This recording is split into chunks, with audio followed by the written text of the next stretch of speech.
Bien, buenas tardes. Ahí mientras terminamos, minimizale eso ahí. Em, Arranquemos con el siesta de hoy. Hoy tenemos a Gonzalo Zunino. Gonzalo Zunino trabaja en Simbe, es director de Simbe, ¿puede ser? Director de Simbe, es docente de acá de facultad en economía, macroeconomía. Eh, Creo que en el 2004 fue profesor del curso introductorio de economía, donde fue mi primera clase como docente. Desde ahí fue un referente para toda mi actividad académica. Este, fuimos juntos, fuimos juntos. No, estamos contentos de tener a Gonzalo acá y que nos cuente. Saltó a la fama, supongo que le saltó la cantidad de seguidores en Twitter hace unos meses cuando presentaron la calculadora de jubilatoria. Y bueno, nos va a contar un poco la metodología que hay por atrás. No de la calculadora, sino de los modelos que están haciendo en Simbe para llegar a esos resultados y otras cosas. Dale, muchas gracias por estar acá. Dale, muchas gracias. Un gusto estar acá y con mucho quórum. No sé por qué me imaginaba que los seminarios de facultad tenían un poquito menos de quórum. No creo. Bien, lo que voy a presentar es parte del trabajo que hicimos en SIM el año pasado. Digo parte porque nosotros hicimos un estudio que presentábamos ahí como trabajo monográfico del Observatorio de Seguridad Social sobre lo que en ese momento era el proyecto de reforma de la seguridad social, estimando algunos impactos esperados. Después algunas cosas cambiaron entre lo que contenía ese proyecto y lo que finalmente se aprobó, ¿sí? Entonces, básicamente,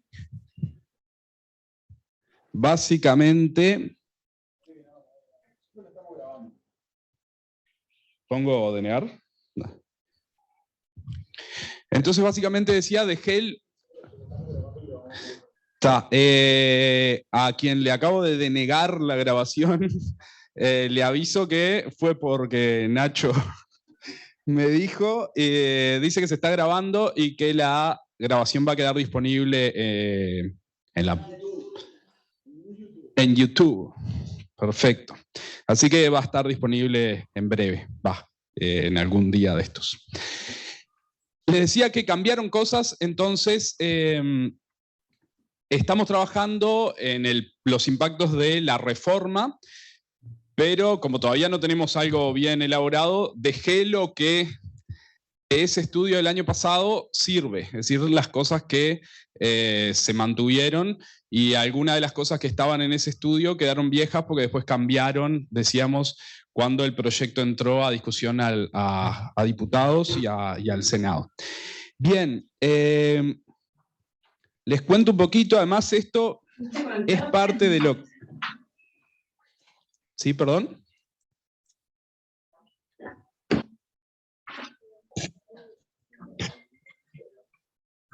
No, creí que habían preguntado algo, pero sigo.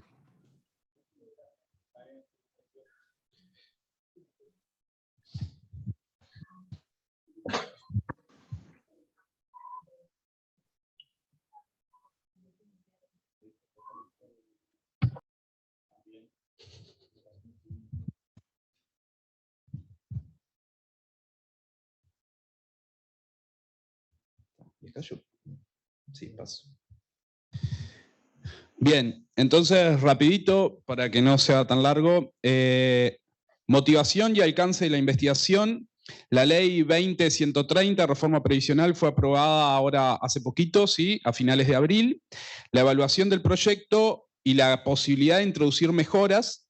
Esto podría decir, ya está votado, ya está cerrado, pero siempre se pueden hacer ajustes posteriores. Va a depender de el análisis y la evaluación de los impactos que tenga, ¿sí?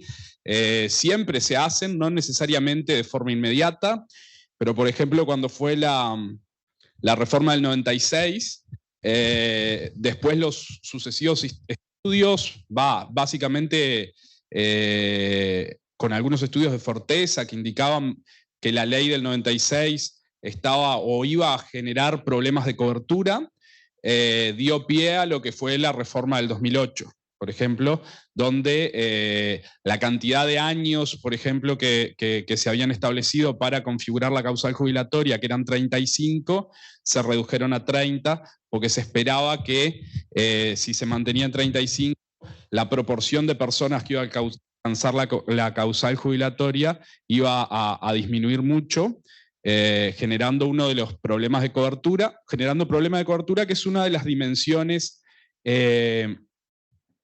principales que se analizan, digamos, cuando se estudian sistemas de seguridad social. En el estudio que estaba el año pasado, justamente hicimos un estudio de cobertura, suficiencia y rol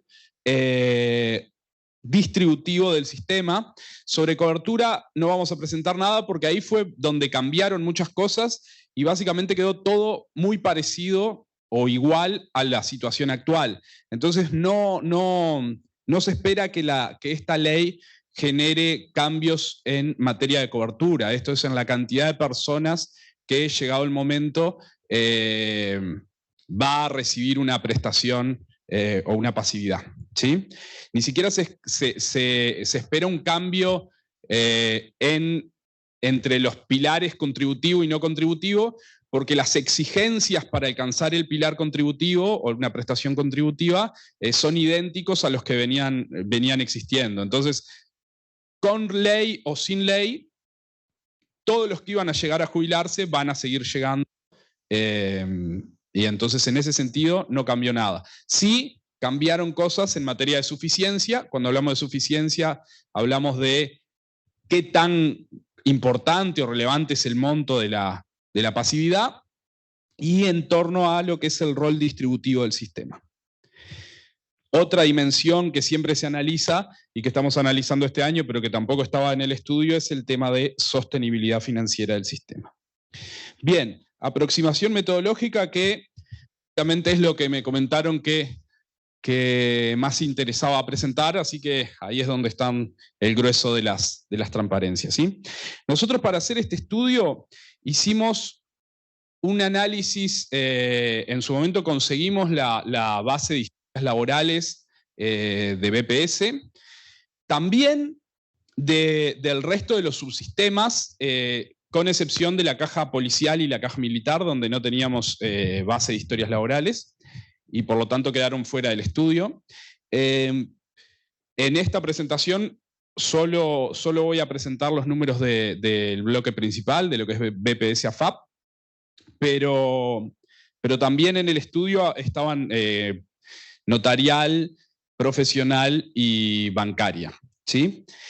Bien, decíamos, conseguimos historias laborales, hicimos todo un análisis primero descriptivo, analizando lo que son la densidad de cotización de los distintos subsistemas. Esto de la densidad de cotización es, para los que no están familiarizados con el análisis de seguridad social, es básicamente cuántos periodos cotiza la gente de los periodos potencialmente cotizables, ¿sí? ¿Por qué es interesante eso?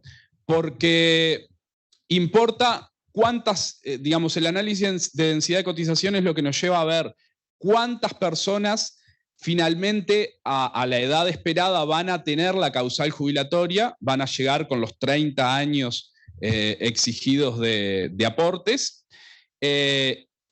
Entre los que llegan, también con cuántos años llegan, que eso es bien importante para determinar las tasas de reemplazo que les toca a la hora del cálculo jubilatorio, ¿sí? Si uno llega a los 60 en el régimen que todavía la gente se jubila, digamos, y se va a seguir jubilando hasta que entre de lleno en vigencia los plazos de esta ley, uno llega a los 60 años con 30 años, le toca una tasa de reemplazo del 45%, ¿sí? Ahora, si llega con 35 años, le tocan 2,5 puntos más, ¿sí? Porque va sumando por cada año adicional que uno cotiza, va mejorando su tasa de reemplazo.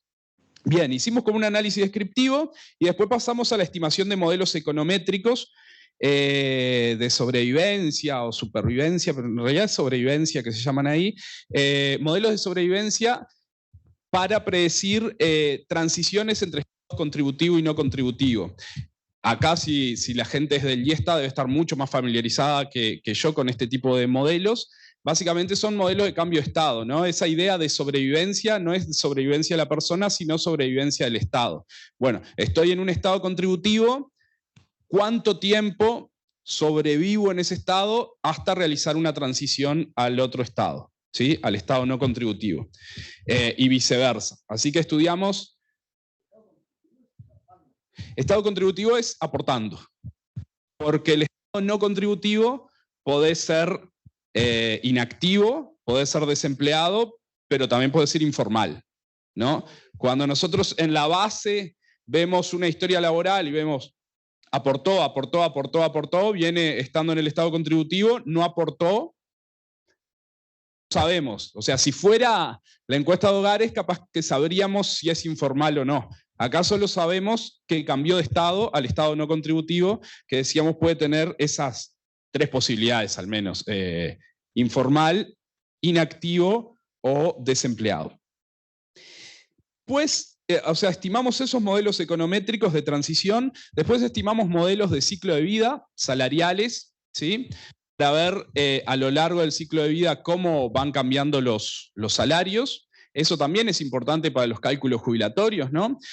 Sobre todo porque el sueldo básico jubilatorio, que es ese monto base al cual se le aplica una tasa de reemplazo, yo supongo que, como se ha hablado mucho del tema, capaz que todos, pero todos están, porque como ninguno está de los que están en el auditorio está cerca de jubilarse, creo, no sé si todos están, bueno.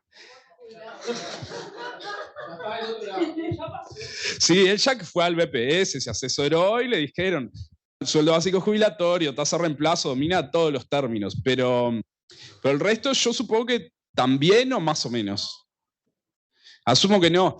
El sueldo básico jubilatorio, la tasa de reemplazo, decíamos, era ese porcentaje que se aplica para calcularte la jubilación. Pero ¿a qué se le aplica el porcentaje que se llama tasa de reemplazo? A esa idea de sueldo básico jubilatorio, que dependiendo de qué subsistema estamos considerando, se calcula como una ventana temporal, un salario promedio en una ventana temporal, ¿sí? En BPS, en el régimen que acaba de cambiar, el sueldo básico jubilatorio eran los 20 mejores años de tu historia laboral. O ahí había o los 10 últimos, siempre que los 10 últimos no le ganaran por mucho, por más del 5% a esos 20 mejores, ¿sí? Si los 10 últimos le ganaban por 10%, eran los 20 mejores por 1,05. ¿Sí? Entonces, básicamente el ancla eran los 20 mejores. Ahora, después de todos esos cambios o negociaciones de último momento, siguieron siendo los 20 mejores, iban a pasar a ser los 25, siguieron siendo los 20, se sacó todo eso de los 10 últimos, pero si no le ganan por mucho. ¿Sí? El sueldo básico jubilatorio es esa ventana de salario promedio, a esa ventana de salario promedio le aplicamos una tasa de reemplazo. ¿Por qué decíamos es importante el cálculo de ciclo de ingresos o ingreso de ciclo de vida? Esos 20 años son totalmente distintos o hay diferencias si uno tiene una historia laboral totalmente plana o muy creciente, ¿no? Si uno tiene una historia laboral totalmente plana, básicamente los 20 años van a parecerse mucho a los últimos ingresos. Ahora, si tenemos una historia laboral muy creciente, mientras más vamos hacia atrás, más se reduce el sueldo básico jubilatorio, ¿sí? Esa era una de las cosas que estaban en discusión con eso de extenderlo a 25, ¿no? No es marginal, pero bueno, si rascamos 5 años más, el sueldo básico jubilatorio cae. Decíamos, estimamos modelos salariales y después con esos modelos de cotización, no cotización, de transición y los modelos salariales, generamos historias simuladas, historias laborales simuladas. Generamos vectores de cotiza, no cotiza, cotiza, no cotiza, ¿sí? Ahora después vamos a explicar un poquito más cómo. Y en todos los periodos donde teníamos un cotiza, le impusimos una estimación de ingreso salarial, ¿sí? Eso lo hicimos con estos modelos pero generando simulaciones, utilizando digamos, los residuos de las ecuaciones como margen de error, digamos, para ver las distintas trayectorias que podía haber. Ahora lo explicamos un poquito más, pero generamos miles de historias laborales que intentaban replicar lo que se observaba en la base. ¿Por qué no aplicamos directamente la base y simulamos historias? Porque en la base no observamos historias completas, ¿sí? Cuando uno va a que le calculen la jubilación, va con la edad ya de retiro y la cantidad de años totalmente aprobados, totalmente completos, digamos, que cumple la causal jubilatoria. En la base de datos observábamos, por ejemplo, personas que entraron a trabajar en 2011 y tuvieron no sé, capaz que al momento de cierre de la base de datos tenían 35 años o 30 años, ¿sí? Entonces a esos podíamos tener dos opciones: o a cada historia de esas la intentábamos completarle el pedazo que faltaban, o esta estrategia que es muy usada en la literatura de seguridad social, que es, bueno, estimo directamente en base a esos pedazos de historia este tipo de modelos y después simulo historias todas desde cero, ¿sí? Intentando replicar que la densidad de cotización en cada tramo de edad se parezca a las densidades de cotización que se observan en la base, y los salarios promedio, mediano, y digamos la distribución salarial en cada tramo de edad se parezca a la distribución salarial en cada tramo de edad en la base de datos. Bueno, y después con esas miles de historias que generamos simuladas, básicamente a todas le calculamos la jubilación, ¿sí? Le calculamos la jubilación con el régimen pre-ley y con el régimen posterior a la ley. Y bueno, y ahí básicamente es lo que se hizo en el trabajo. Parte 1 es esto de el Estado cotiza, no cotiza, ¿sí? Tratar de identificar las transiciones y a partir de eso tratar de generar esas primeras simulaciones que dijimos eran vectores de ceros y unos. Vectores de cotiza, cotiza, cotiza, no cotiza, no cotiza. Intentaban replicar el comportamiento o densidad de cotización observado en la base de datos. La estimación, después hicimos la estimación salarial, después la simulación de historias, esto ya está un poco repetido. Decíamos, para cotiza, no cotiza, primero estimamos esas tasas de riesgo de transitar del estado contributivo al no contributivo y viceversa. Y después con esos modelos hicimos la simulación. Básicamente trabajamos con estas ideas de tasas de riesgo, que ahí aparecen con una H, porque en la literatura se llaman hazard rates, ¿sí? Que van a depender, digamos, la probabilidad de una transición, un trabajador I que contribuye o no contribuye en el momento T de pasar a la situación inversa, va a depender de un conjunto de variables que hacen a las características del individuo, ¿sí? Por ejemplo, sexo y edad. Las probabilidades de transición de un estado a otro cambian según el sexo y también cambian según la edad del individuo, y no necesariamente de forma lineal, y van a depender de un gamma que tenemos ahí, que es la duración de el gamma, que es el segundo argumento que aparece en esas funciones, es la duración del estado, ¿sí? La duración del estado influye mucho en la probabilidad de cambio de estado. Ahora después vamos a ver qué nos dieron las ecuaciones en particular, pero la intuición es, si yo hace mucho tiempo que estoy en estado contributivo, es menos probable que tenga una transición hacia el estado no contributivo. Y pasa lo mismo al revés, cuando ya llevo mucho tiempo en estado no contributivo, empieza a ser cada vez menos probable hacer una transición hacia el estado contributivo. Y bueno, y después tenemos el residuo o la aleatoriedad asociada a esas tasas de riesgo. Asumimos que esa tasa de riesgo se descompone en dos términos multiplicativos, uno que resume el impacto de la duración del estado y el otro explica las características del individuo y bueno, y además tenemos un residuo. Ahí, el modelo que utilizamos para estimar esto básicamente es el que más se usa en esta literatura, pero hay muchas posibilidades, ¿sí? De hecho,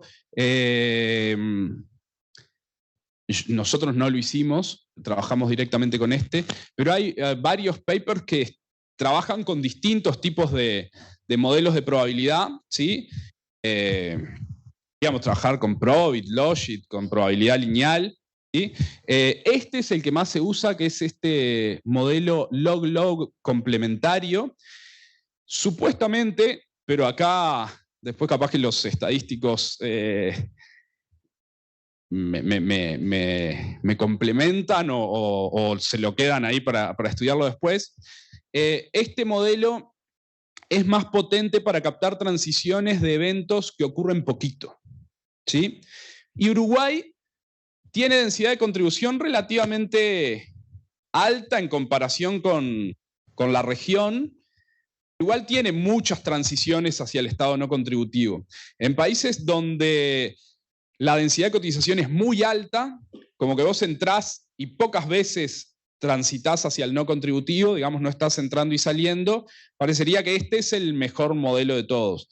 En países de baja densidad de cotización, de hecho hay países de América Latina donde capaz que este sirve, pero porque la transición hacia el estado contributivo es un evento relativamente raro, ¿sí? Uruguay está medio a mitad de camino. No lo presenté, pero en las descriptivas, las densidades de cotización promedio son un poquito menores al 60%.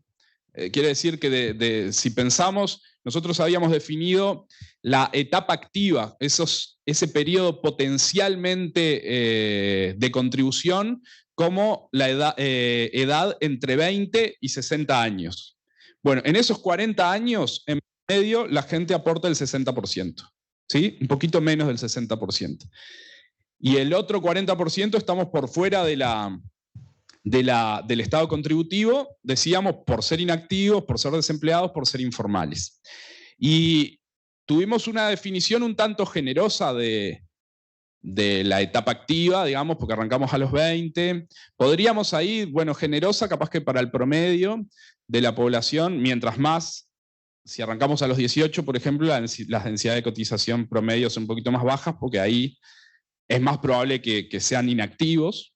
Pero bueno, decíamos, el modelo es este C-log-log complementario, que básicamente trabaja con esa idea, la probabilidad de uno es la probabilidad de mantenerte en el estado, y trabaja con ese modelito de X', digamos, las X eran las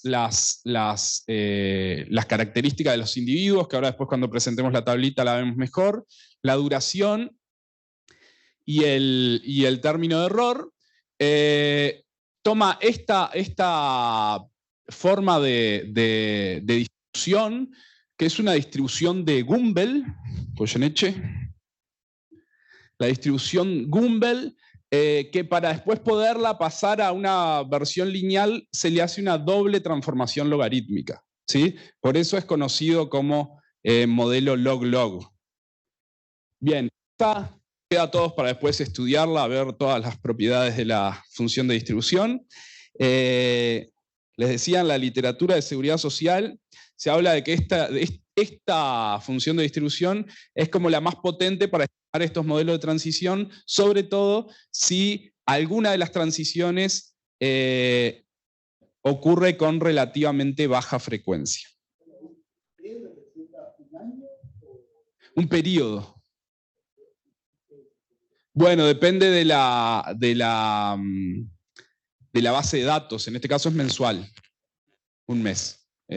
En otras bases que hemos trabajado son bimensuales o incluso pueden ser anuales. Por ejemplo, en caja notarial, cotizás o no cotizás por todo el año. No vas haciendo cotizaciones mensuales. Bien, entre las características esas pusimos la edad al cuadrado, el logaritmo de la duración, decíamos en el modelo, y después debido a que el impacto, nosotros podíamos decir, esta duración capaz que no afecta de la misma forma entre los 20 y los 30 que entre los 40 y los 50. Digamos, capaz que yo estuve 24 meses en no cotiza a los 24 años, y eso no me resta tanta probabilidad de generar una transición si todavía soy joven, y en cambio si estuve ya 24 o los que sean meses en no cotiza a los 40 o a los 50, pudiera tener un impacto diferencial. Entonces, el logaritmo de la duración del estado lo pusimos directo y lo pusimos interactuando también con dummies por diferentes tramos de edad. Algunos problemitas que tiene esta estimación, básicamente censura y truncamiento. Al truncamiento, el problema, sí. En la base de datos de BPS no. En la base de datos de BPS no. Esa sería una de las cosas buenas de la encuesta de hogares, por ejemplo. Lo bueno de esto es que en el fondo tenés una estructura de panel, te quedaría en el efecto individual, digamos, la educación. Terminás captándola si pensamos que la educación, talento, no sé qué, sea más o menos constante, te queda ahí en el efecto fijo. Pero no la teníamos. De hecho, tiene bastante poca cosa la base. Lo único bueno es que tenés toda la historia laboral, pero en cuanto a la riqueza de la base, no es muy rica. Decía, censura es un problema que... Sí.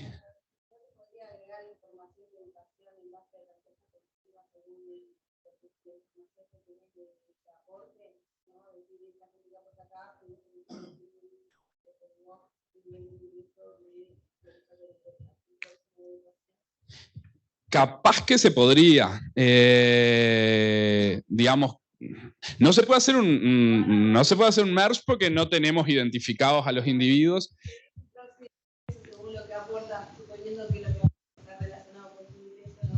Sí, no, está claro. No sé si eso es muy distinto a básicamente tener el efecto fijo, ¿no?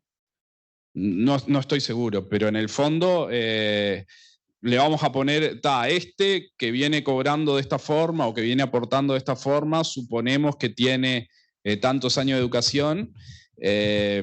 No sé si es muy difícil al efecto fijo de estimar ahí con el panel, que básicamente podría captar la educación o otras cosas más, digamos, talento en general.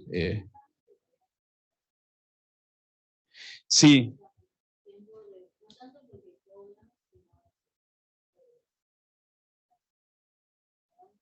Podrían arrancar a... Sí.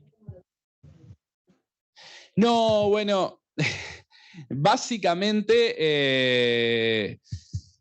digamos, vamos a usar, esa gente va a empezar a quedar con duraciones muy largas y van a terminar teniendo bajas transiciones.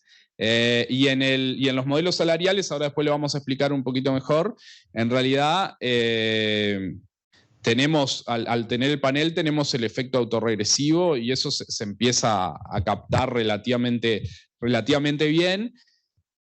Después entonces te queda una heterogeneidad que en las simulaciones vos vas a poder simular un conjunto de historias que les fue bárbaro, ¿sí? Que probablemente sean los más educados, pero básicamente como a vos te importa decir, bueno, a los que les fue mejor, sea, al menos, digo, podría interesarte un montón de cosas, pero nosotros en las simulaciones vamos a generar un grupo de historias a las que le va muy bien, otras a las que le va más o menos y otras que le va mal. Probablemente esas que le va bien sean los más educados. Si nos interesa ahí mezclar por ese lado, capaz que vale la pena tratar de hacer esos esfuerzos de merge. Si solo te interesa decir, bueno, ¿cómo le cambia la jubilación a las historias que le va bien? Y no me preocupo mucho por qué le fue bien, con esto nos alcanza. Les decía, la censura es un temita que no sé si es tan grave en este caso porque la base era una ventana muy larga entre el 96 y el 2019. Pero obviamente la gente que cotizó, no observamos gente con 0 densidad de cotización, ¿sí? Porque todos los individuos que están en la base alguna vez cotizaron alguna vez, por lo menos una vez. Entonces, si tenemos gente que está toda su vida por fuera del sistema, después va a ser gente que cuando le hacemos el análisis de cobertura, por ejemplo, no va a tener una pensión y acá no lo estamos viendo, ¿sí? ¿Por qué? Porque en la base no los vemos. En la base vemos los que al menos una vez en su vida cotizaron. Y ni siquiera los que al menos una vez en su vida cotizaron, los que cotizaron en esa ventana. Justo estuvo el que cotizó en el 95 y bueno, la base arranca en el 96, a ese individuo no le observamos nada en su densidad de cotización. Pero bueno, en Uruguay es esa gente que nos queda afuera en esa ventana tan larga deberían ser muy poquitos. El tema de truncamiento sí lo solucionamos relativamente fácil. El tema del truncamiento es, nosotros trabajamos con el largo de la duración, ¿sí? Pero en el primer spells observado, en el primer estado observado, no sabemos cuál es el largo de la duración. Porque nosotros arranca la base en el 96 y yo estoy contribuyendo. Bueno, pero no sé si ese es mi primer periodo o hace ya 15 años que estoy cotizando. Entonces, a todos los individuos de la base les eliminamos el primer periodo contributivo. ¿Sí? No sé si se entiende con eso. Como ese no sabemos cuánto dura, a todos les sacamos el primer periodo y las gestiones las hicimos a partir de la primera transición, a partir del primer estado que sabemos cuándo arranca. Con lo cual, si uno estuvo del 96 al 2020 siempre en uno, siempre cotizando, ese no iba a aportar mucho a la estimación del cálculo de las transiciones porque no tiene transición, ¿sí? Pero a ese lo sacamos entero. Bien, ahí está la transformación, el modelo estimado, y bueno, sigo porque si no esto demoraría mucho. Ustedes es lo que... Pero después lo leen ahí y lo estudian bien. Decíamos esto a simulación. Una vez que tenemos el modelo simulado, que capaz que yo pegué los resultados en la parte de resultados, pero capaz era mejor verlo acá, ahora. Una vez que teníamos estas 4 estimaciones, para mujer-hombre, transiciones de contributivo a no contributivo, para mujer-hombre, transiciones de no contributivo a contributivo. Como ven ahí, por ejemplo, la duración en todos los casos nos quedó con el signo esperado, ¿sí? Signo negativo resta probabilidad de generar una transición. Agregamos también, que eso no lo comenté, algunas variables macro que también quedaron con el signo esperado. Por ejemplo, esta TD es la tasa de desempleo. Mientras más alta es la tasa de desempleo, mayor probabilidad de hacer una transición desde el estado contributivo al no contributivo, ¿sí? Y más baja la probabilidad de hacer una transición del estado no contributivo al contributivo. Decíamos, estimamos esos modelos que nos dieron estas tasas de riesgo, estas hazard rates, para hombres y mujeres del estado contributivo al no contributivo, desde el estado no contributivo al contributivo. Estas son las transiciones observadas y predichas por edades. No se lee. El azul son el promedio de transiciones observadas en la base a una edad determinada. A los 20 años observamos que hay casi un 5% de transiciones. De todos los que tenían 20 años en la base, están haciendo transiciones un 5%. Y con el modelo ajusta, digamos, a la base, estas son las tasas de transición que vamos a trabajar, ¿sí? Esto es de contributivo a no contributivo, son relativamente bajas y empiezan a ser más altas al final, y de no contributivo a contributivo también. En el caso de los hombres es más estable a lo largo del ciclo de vida, en el caso de las mujeres empiezan a crecer las tasas de transición hacia el final. Acá quedaron un poco apretadas estas edades, ¿no? Pero no, esto es un 57, 59. Bien, les decía, estimamos estos modelos y con esos modelos básicamente arrancamos a simular las historias, volvemos acá que era donde estaba. Es decir, partíamos de 20 años y según la distribución, a los 20 un montón van a estar, digamos, con la distribución que teníamos. Algunos van a partir en estado contributivo, otros en no contributivo. A partir de ahí, por la edad, por las características que tengan, que básicamente es mujer o hombre, y las dummies, avanza un paso y tiramos una moneda. ¿Sí? Básicamente eso es lo que hace la simulación Monte Carlo. Este se va a mantener en estado contributivo. Entonces tiene 2 unitos. El otro le tiramos y no, este va a generar una transición. Ahora este tenía un 1 y después tiene un 0. Y después empiezan a hacer eso que al principio era medio parecido para todos, empieza a diferenciarse, porque el que tiene 2 unos, ya cuando le volvemos a tirar la moneda en el tercer periodo, ya tiene una duración de 2 unos. Bueno, capaz que empieza a ser más probable que le toque 1. Y ahí hicimos ese ejercicio, decíamos 2000 veces, partimos del inicio y con las características asociadas a la edad y el sexo le vamos completando ese vector de unos y ceros. ¿Sí? Bien, y con eso hicimos simulaciones de estos vectores de unos y ceros entre 20 y 70 años. Después generamos, pero todo esto no lo presentamos ahora, generamos una distribución empírica de meses de contribución acumulados, para ver el análisis de cobertura. Ver, bueno, con esta característica de densidad de cotización, qué porcentaje de las historias logra jubilarse, qué porcentaje no logra jubilarse. ¿Sí? Decíamos, eso no cambió al final, entonces, con ley o sin ley, las proporciones no cambiaron. Hicimos 5.000 historias laborales.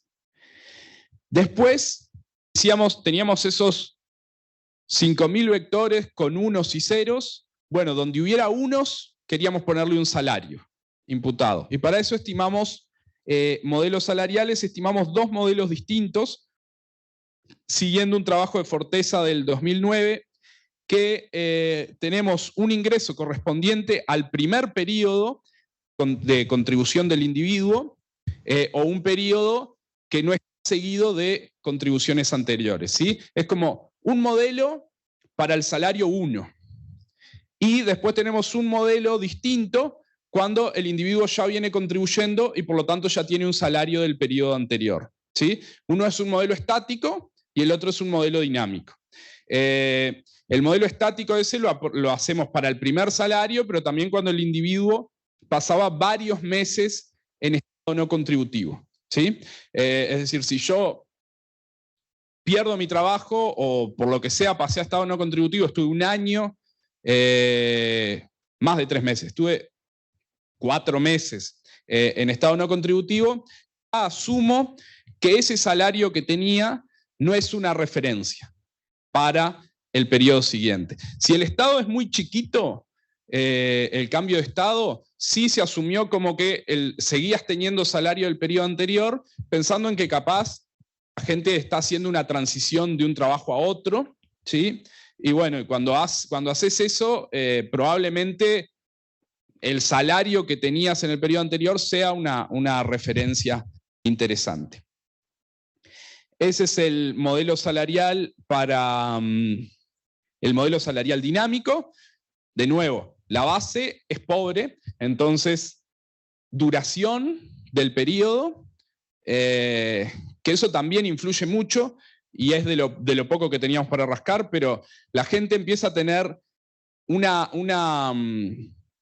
trayectoria salarial más creciente mientras mayor es la duración, ¿sí? Básicamente porque si estoy en el mismo lado, probablemente me van a ir subiendo el sueldo cada tanto, y si no, igual me voy cambiando de trabajo, es posible que me vaya cambiando a trabajos que me pagan más. Entonces, mientras más larga es la duración, eso debería tener impacto en el salario. Pusimos duración, el salario del periodo anterior, edad al cuadrado, y el efecto fijo que captura todo lo demás, ¿sí?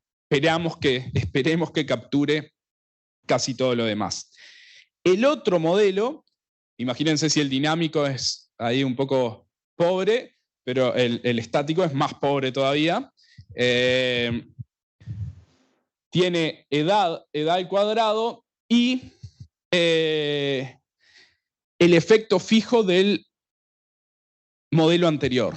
Es decir, nosotros tenemos todos los individuos de la base, ¿sí? Les estimamos el modelo dinámico. Con el modelo dinámico a cada individuo le podemos capturar un efecto fijo, como si fuera una dummy de individuo, ¿sí? Piensen no en el modelo de efecto fijo, sino en el modelo OLS con dummies, ¿sí? Ese efecto fijo lo pusimos en el modelo estático para tener un mejor control a la hora de estimar esos primeros salarios después de mucha inactividad o el primer salario de la vida. Decíamos, esta forma de trabajar la sacamos de un paper en particular, pero hay varios que utilizan esta forma de modelización, primer periodo y estimación cuando ya hay salario previo. Y bueno, con eso, por acá tenemos los modelos salariales.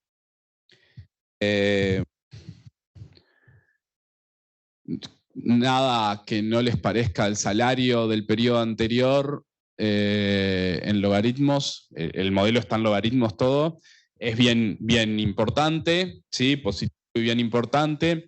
El logaritmo de la duración es positivo, tiene unos cuantos ceros ahí, con lo que, pero igual es significativo y bien significativo. Y después la forma de la edad es la habitual. Y bueno, le agregamos ahí, como esto es mensual, le agregamos una dummy para los meses de aguinaldo y le agregamos una dummy para los que sean trabajadores dependientes, que creo que contrariamente a lo que, igual no nos dio significativo ahí, contrariamente a lo que esperábamos, parecería que resta ahí en los salarios, ¿sí? Y bueno, y el otro modelo tiene edad al cuadrado y el efecto individual. Bien. Dicho esto, los resultados, ¿cuánto? Vamos rapidito. Está. Simulamos todo eso, con eso decíamos a los unos le pusimos un salario.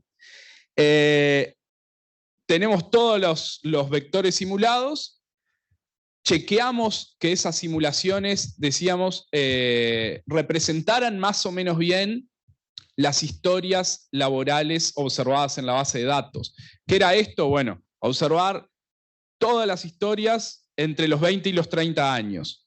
Bueno, chequear que los salarios están, la distribución salarial por bloques de edades más o menos replica lo observado en la base.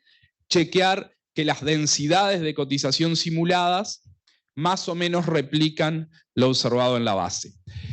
Generamos las historias, una vez que generamos las historias, les calculamos la jubilación. Y ahí, como ir a BPS, hay que armar el programita para calcularlas rápido a las 5.000 esas. O básicamente es como ir a BPS con tu historia y que, BPS tiene tu historia. Vas a BPS y pedís que te calcule la jubilación y te pasen. Lo hicimos con reforma y sin reforma. Y ahí dos comparaciones. Una primera comparación, asumimos que la gente se jubila al momento que configura causal jubilatoria. Que no necesariamente es el mismo momento del tiempo. Es decir, una historia que había llegado a los 60 años con 30 años de aporte en el régimen de la 16.713, se jubilaba ahí. Ahí generaba el causal jubilatorio, se jubilaba ahí. Con la nueva, con la 20.130, tiene las contribuciones, pero no tiene la edad. Tiene que estar 5 años más hasta jubilarse, ¿sí? Entonces, en el primer escenario, comparamos la jubilación que obtenían al momento de generar causal jubilatorio, no necesariamente era el mismo momento del tiempo. En el segundo escenario, comparamos las asignaciones jubilatorias al momento que configuran causal en la ley nueva. Es decir, por más que yo me podía jubilar por la ley vieja, voy a hacerle el cálculo jubilatorio cuando configura causal en la ley nueva, para tener una comparación de jubilaciones en el mismo momento del tiempo, ¿sí? Y estos eran los resultados de suficiencia. Estos creo que habían salido comentados, no tanto como la calculadora, pero habían salido comentados. Lo que nos daba, este es el escenario 1, retiro al momento de generar causal en cada régimen. Acá cada puntito es una historia. De este lado tiene la jubilación con reforma, de este lado la jubilación sin reforma, ¿sí? Está marcado los 45 grados, como para decir ahí estamos más o menos igual. Si estoy del lado de abajo, le gana la con reforma. Si estoy del lado de arriba, le gana la sin reforma, ¿sí? De todas las historias generadas, lo primero que presentamos y que en su momento hizo un poquito de ruido es que había heterogeneidad, ¿sí? Porque básicamente estaba la idea esta de todos ganan o todos pierden. En realidad a nosotros nos daba que no todos ganan ni todos pierden, depende de cada caso, depende de la historia, ¿sí? En particular en este caso donde comparamos en cada momento, nos daba que 2/3 de las historias se jubilaría mejor con la reforma que sin la reforma. Sí, en distintos momentos del tiempo, ¿no? 5 años más tarde, con lo que configura eso de mayores aportes, también en jubilación de AFAP, más años de capitalización y menos tiempo para que te estimen la jubilación, porque mientras más tarde te jubilás tenés menos tiempo de disfrute de la misma, pero nos dio esto, más o menos 2/3 y 1/3. Cuando pasamos al escenario 2, retirarlos en el mismo momento, los puntitos quedan todos como mucho más alineados, porque se pierde esa heterogeneidad de, bueno, te estoy jubilando en un punto y en otro punto que genera ruido. Acá al jubilarlos todos más o menos en el mismo momento, quedan los puntos más alineados y nos quedaba más o menos al revés. 2/3 de las historias se jubilaba mejor ahora y 1/3 mejor con la reforma, que básicamente estarían concentrados acá y allá arriba, ¿sí? Las muy altas, porque ahí hay un tema con la jubilación AFAP en las muy altas, que eso habría que chequearlo. La generación de un nuevo fondo suponía una rentabilidad un poquito mayor, lo que hacía esperable que la rentabilidad o que la jubilación AFAP fuera más alta con reforma. Esto hay que chequear bien cómo quedó el proyecto final, capaz que dudo de aquello último, y esto se debe al famoso suplemento solidario que se introduce en la reforma y que tiene un plus de incertidumbre grande, que es cómo se va a ir ajustando en el tiempo, ¿sí? Eso tiene discrecionalidad en la ley y hay que ver, esta fotito podría cambiar si todos los sucesivos gobiernos empiezan a ajustar los parámetros de cálculo del suplemento por IPC. Cierro porque ya me he ido mucho. Lo otro que hicimos o que íbamos a comentar era lo del impacto distributivo. Para eso generamos un indicador que en la literatura se llama Social Security Wealth, pero básicamente es un valor actual neto, ¿sí? Me paro al momento de inicio de la historia laboral y un flujo de aportes y un flujo de prestaciones al final, ¿sí? Lo traigo todo al inicio de la carrera y digo, bueno, cuando arranco mi historia laboral, arranco con expectativa de que lo que me van a pagar de prestación es mayor a lo que aporté, lo que me van a pagar coincide con lo que aporté, o al contrario, pago más de lo que después recibo, ¿sí? Es un valor actual neto. Después, básicamente, ordenamos a las historias por ingresos totales de ciclo de vida en deciles y vimos cómo ese valor actual neto cambia por deciles de ingreso.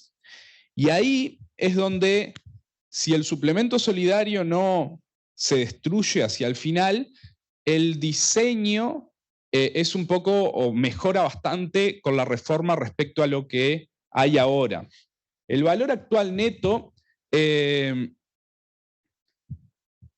cuando lo vemos por deciles, la lógica de un sistema o de un rol redistributivo sería, bueno, a las peores historias laborales, a las que tenían más dificultades, es positivo. Le querríamos decir, bueno, llegarías, a vos tiene sentido que te demos un subsidio y a las jubilaciones o a los que tuvieron mejores carreras laborales, sería más lógico que el sistema básicamente los ayude a llevar ingreso de un periodo al otro, pero no tenés por qué darle un subsidio, ¿sí? Para la etapa de la vejez.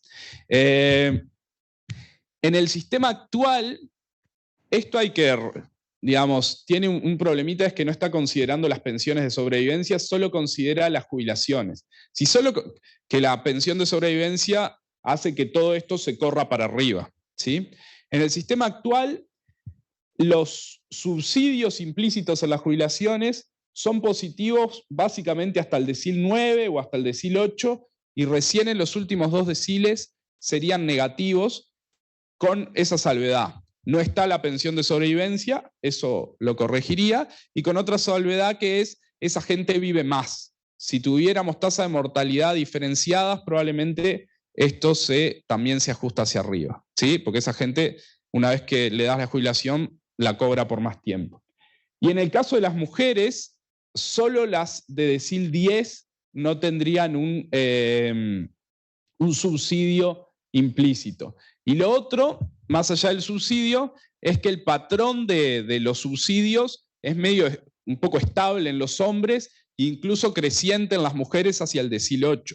Con lo cual no tenía un diseño relativamente prolijo en este sentido, que decíamos, bueno, lo más probable es que te dé los mayores subsidios en las historias laborales más pobres, y desde ahí el subsidio sea decreciente y eventualmente se vuelva negativo en los últimos para ayudar a financiar el sistema.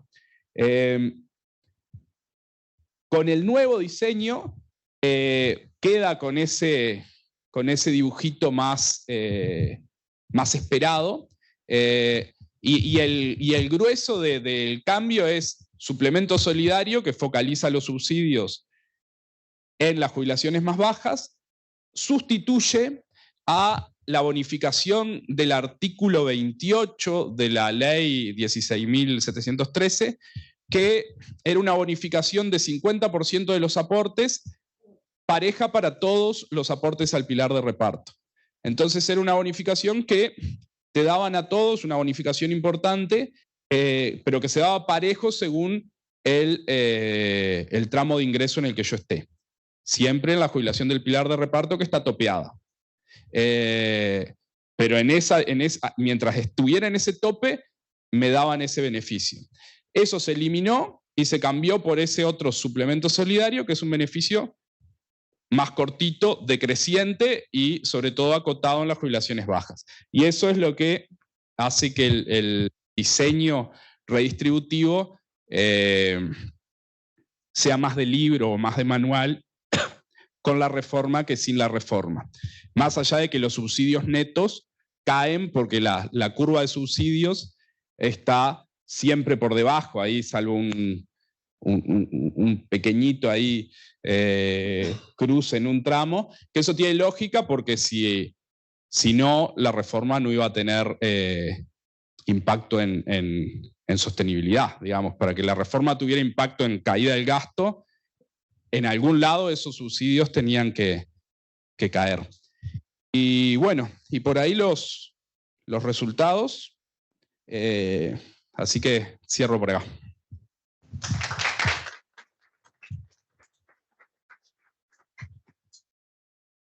¿Pregunta?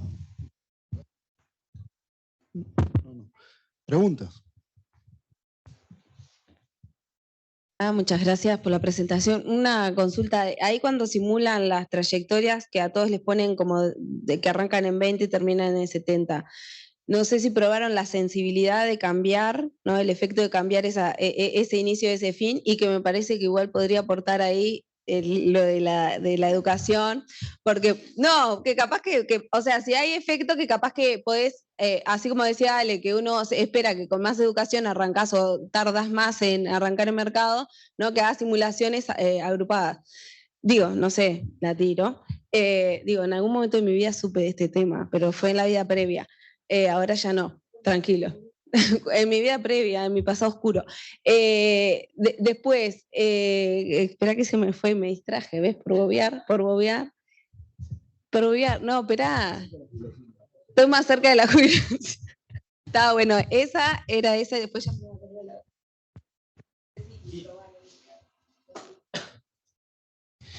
Hicimos algún ejercicio de sensibilidad en cortarlo un poquito antes o después, sobre todo porque nos asustaba en eso de la comparación con la base. Al final empieza a haber más rugosidad o más diferencia, pero en el fondo es porque también el N observado entre los 60 y los 70 empieza a caer mucho. Entonces, cuando comparás la simulación contra lo que te queda ahí de la base, empezás a tener más diferencia, empezamos a achicar y probamos arrancar a los 18, nos convenció más después arrancar a los 20, no probamos arrancar más tarde, sí arrancamos más tarde, que dije no lo presenté acá, pero está en el trabajo, sí arrancamos más tarde cuando hicimos el análisis para profesional y para notarial. Ahí arrancamos las historias a los 28.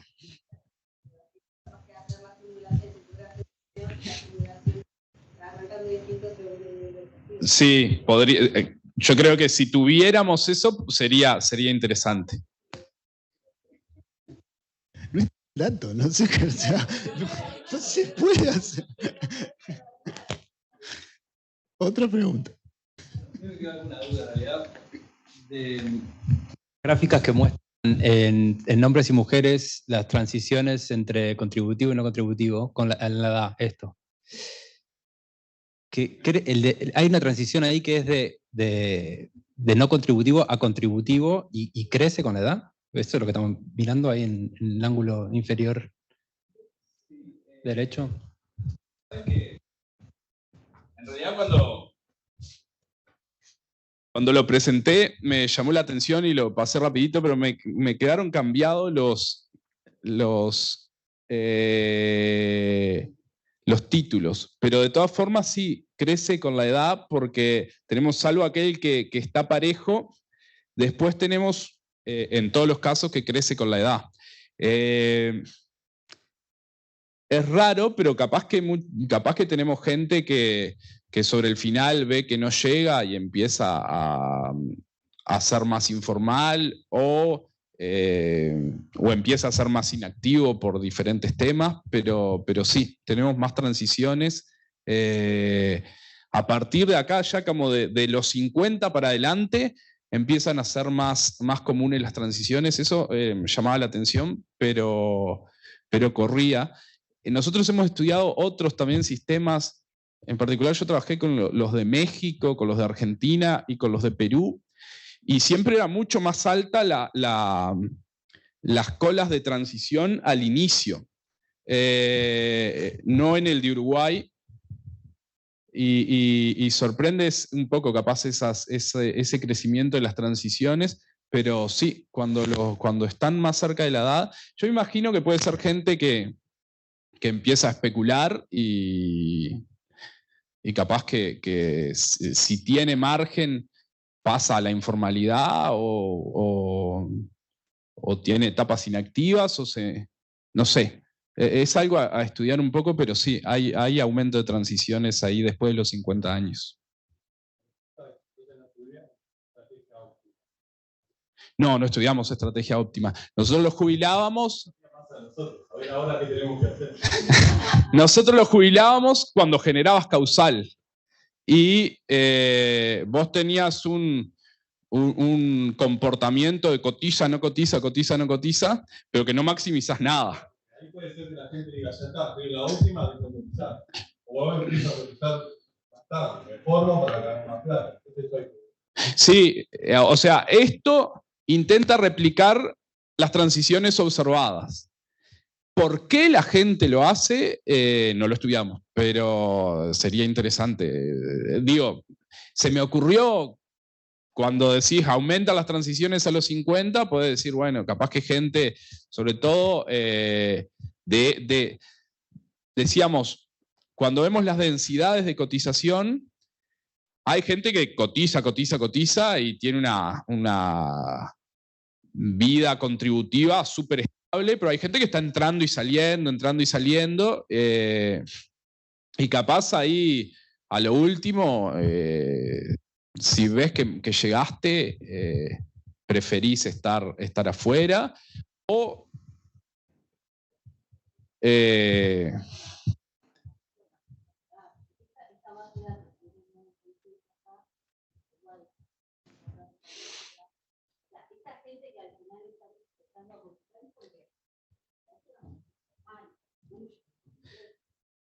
puede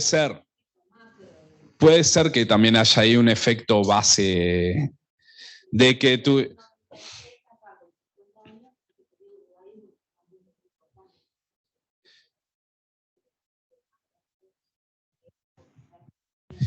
Puede haber un efecto base, pero la gente con 50 años igual la observamos también en el 90, ¿no?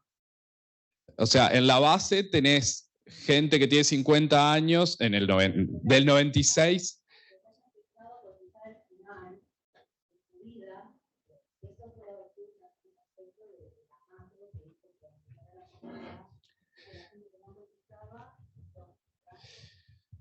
Sí, no, yo te entiendo y creo que puede haber algo de eso. A lo que voy es que algo lo amortigua el hecho de que vos decís transiciones observadas para la gente que tiene 50 años. Pero esa gente que tiene 50 años en la base de datos está en el 96, en el 97, en el 98, y la gente que tiene 30 años también está en todas las edades. ¿Sí?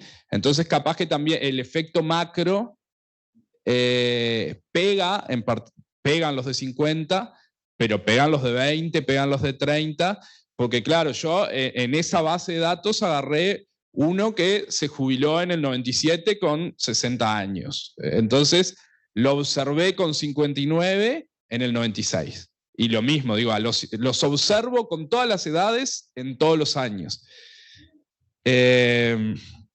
Pero dependiendo de la estructura por edades, puede pasar que el efecto macro genere algún ruido raro ahí.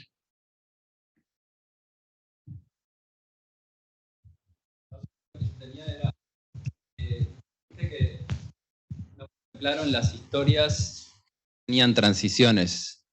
No me quedó claro cómo cómo hicieron para que eso no sesgara la estimación. O sea, después crearon todas las trayectorias a partir de estimar unas que solo contemplan trayectorias con cambios, ¿no? O sea, quizá eran pocas las otras, las que no tienen mucho cambio, o hay algún otro tipo de magia que evita que haya un sesgo ahí. Bueno. En realidad, claro, para estimar nosotros para estimar el efecto de probabilidad de transición, como todo, necesitas tener el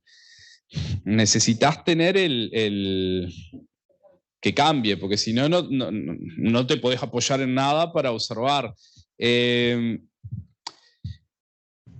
Creo que no nos sesgó demasiado, porque cuando eso lo tendría que mostrar bien, pero en las historias simuladas, los que están casi con densidad completa son un porcentaje parecido a los que en la base tienen densidad completa.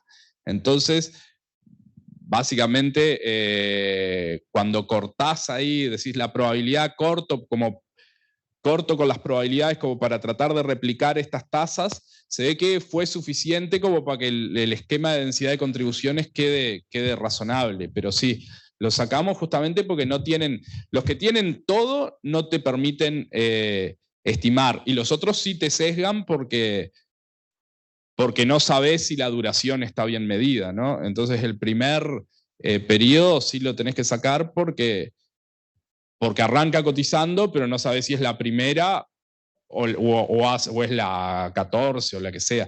Pero no, lo sacamos, sí, a los que tenían todo el mismo periodo lo sacamos. Eran igual un porcentaje, capaz que no tanto, porque el hecho de arrancar a los 20 hace ahí que, digamos, fijar las densidades de contribución desde los 20 a los 60, capaz que hace que a un montón le aparezcan algunos ceritos, aunque sea porque eran inactivos, digamos, pero no, las simulaciones replicaban bastante bien los con densidad completa. ¿La tuya es la última? Perfecto. No, perfecto. No, o sea, una consultita de acuerdo a lo que dijiste de los AFAP, esquema multifondo y eso, o sea, ahí hay un mundo atrás también en ver el cambio de regulación ese, sí o no, sí. O sea, ¿cómo fue tenido en cuenta en este estudio esos posibles cambios? Bien. O sea, ¿cómo calculás? O sea, existió, o sea, ¿qué supuesto hiciste? ¿Existe un esquema muy fondo, va de 35, 45, genera tanta rentabilidad en un momento? Sí, digamos, el aporte a la FAP va cambiando los fondos a determinadas edades. Nosotros, imagínate un vector de historia salarial, ¿sí? En el año, trabajó y cotizó a los 20 años, bueno, a esos 20 años, a ese ingreso que tenía a los 20 años, nosotros le pusimos cuánto aportó a BPS y cuánto fue su ingreso del pilar de reparto, que eso no sé si están, no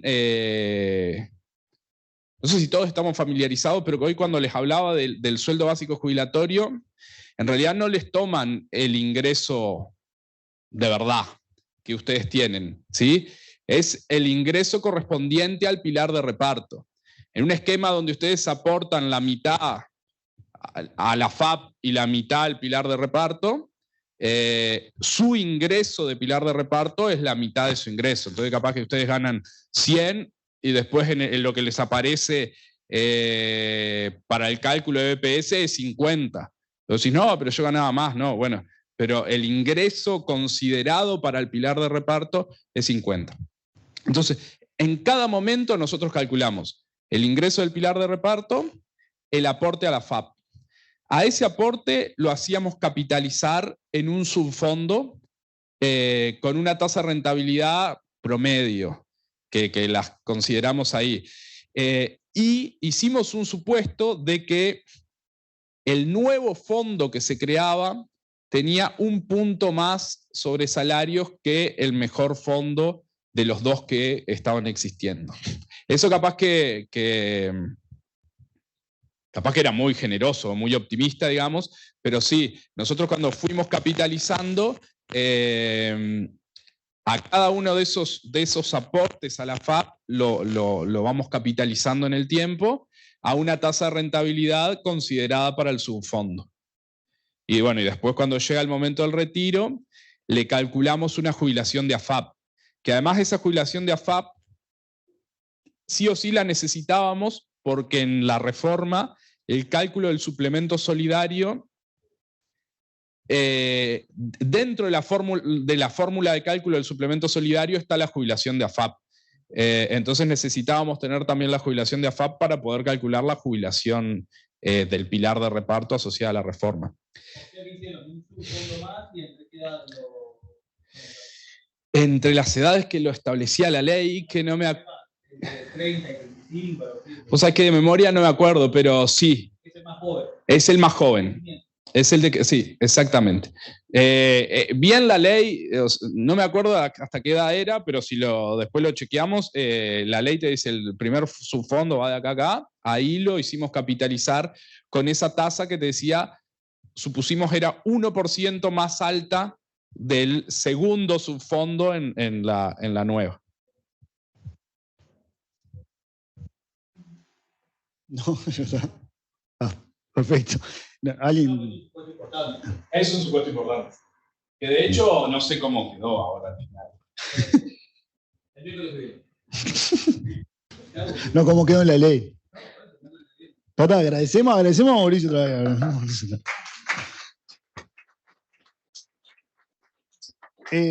Muchas gracias, Mauricio. Muchas gracias, Gonzalo.